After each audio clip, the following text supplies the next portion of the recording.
दो तृणमूल उम्मीदवारों ने इस्लामपुर कॉलेज के काउंटिंग सेंटर पर नजर रखी। शनिवार दोपहर को ग्वालपोखर विधानसभा सीट से तृणमूल उम्मीदवार गुलाम रब्बानी और चाकुलिया विधानसभा सीट से तृणमूल उम्मीदवार मिन्हाजुल आरफिन आजाद इस्लामपुर कॉलेज के काउंटिंग सेंटर पर पहुंचे। उसके बाद दोनों तृणमूल उम्मीदवारों ने काउंटिंग सेंटर के अंदर जाकर उसका मुआयना किया, मीडिया से बात की और कहा कि सब ठीक है और दोनों तृणमूल उम्मीदवारों को उम्मीद है कि तृणमूल कांग्रेस सरकार बना रही है। আপনারা একটু চিন্তা করেন, আপনাদেরকে চিন্তা করা দরকার মিডিয়া পার্সনকে, যে আমি যেটা আমার এক্সপিরিয়েন্স হলো, আমি অবাক হয়ে গেলাম। একদিকে সিবিআই, ইডি, আইটি রেড থেকে আরম্ভ করে এবার 2.5 লক্ষ সিআরপিএফের সেন্ট্রাল সিকিউরিটি ফোর্সের জওয়ানটা, আর অন্যদিকে এবার এসআইআর ফুল প্রসেস থেকে আরম্ভ করে এসিআইর জ্ঞানেশজির অত্যাচার, আর সাথে সাথে মোদিজি prime minister, home minister, all cabinet minister, কয়টা রাজ্যর মুখ্যমন্ত্রী, এদের অত্যাচার। এরা একটাই কথা বলতেন ক্যানভেসিংয়ে যে বিজেপিকে ভোট দাও, না হলে ভোটার লিস্ট থেকে নাম সরে যাবে, বিজেপিকে ভোট দাও, না হলে তোমাদের ভোটিং রাইট আমরা শেষ করে দেবো। এটা ধমক চমক দিয়ে ইলেকশন নেওয়ার চেষ্টা করেছিল। আর অন্যদিকে আমি দেখলাম আমাদের গভর্নমেন্ট এমপ্লয়িজ স্টেটের হাজার হাজারকে ট্রান্সফার করা হলো। আপনার ওসি থেকে আইসি, আইসি থেকে আপনার SDPO, DSP, additional SP, SP, IG, DIG, IG, ADG and DGP অবধি ট্রান্সফার হলো।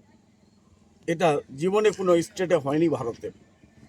তার সাথে সাথে দেখলাম জয়েন্ট বিডিও থেকে আরম্ভ করে বিডিও, বিডিও থেকে আরম্ভ করে আপনার ডেপুটি ম্যাজিস্ট্রেট, এসডিও, এসডিও থেকে আরম্ভ করে এডিএম, এডিএম থেকে আরম্ভ করে ডিএম, ডিএম থেকে আরম্ভ করে ডিভিশনাল কমিশনার, ডিভিশনাল কমিশনার থেকে আরম্ভ করে আপনার secretary, principal secretary, additional chief secretary, chief secretary অবধি ট্রান্সফার করা হলো। আর অন্যদিকে আমরা ফাইট করছি মিডিয়া একটা অংশের এগেনস্টে। তারপরে আবার আমাদের মাননীয় মমতা বন্দ্যোপাধ্যায় ফাইট করছেন বিজেপির এগেনস্টে, সিপিএমের এগেনস্টে, ফরওয়ার্ড ব্লকের এগেনস্টে, কংগ্রেসের এগেনস্টে, আইএসএফের এগেনস্টে, তারপরে আবার হুমায়ুন কবিরের এগেনস্টে।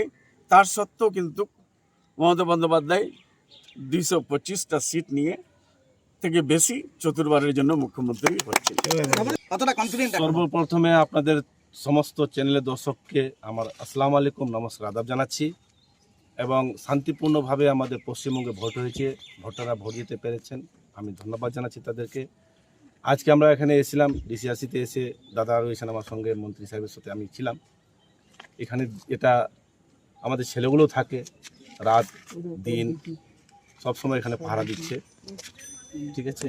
জনগণ ভোট দিয়েছেন, ভোটাররা ভোট দিয়েছেন, সেই ভোট এখন ইভিএমের মধ্যে ভরা আছে, সেটা আগামী 4 তারিখে খুলবে, খুলে যেটা জারি আছে সেটা হবে। এক্সিট পোল করছে, আপনাদের প্রত্যাবর্তন নাও হতে পারে, কি বলতেন?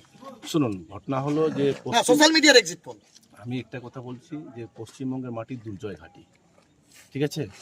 ইংরেজকে তাড়ানোর জন্য প্রথম আওয়াজটা উঠছিল বাংলা থেকে।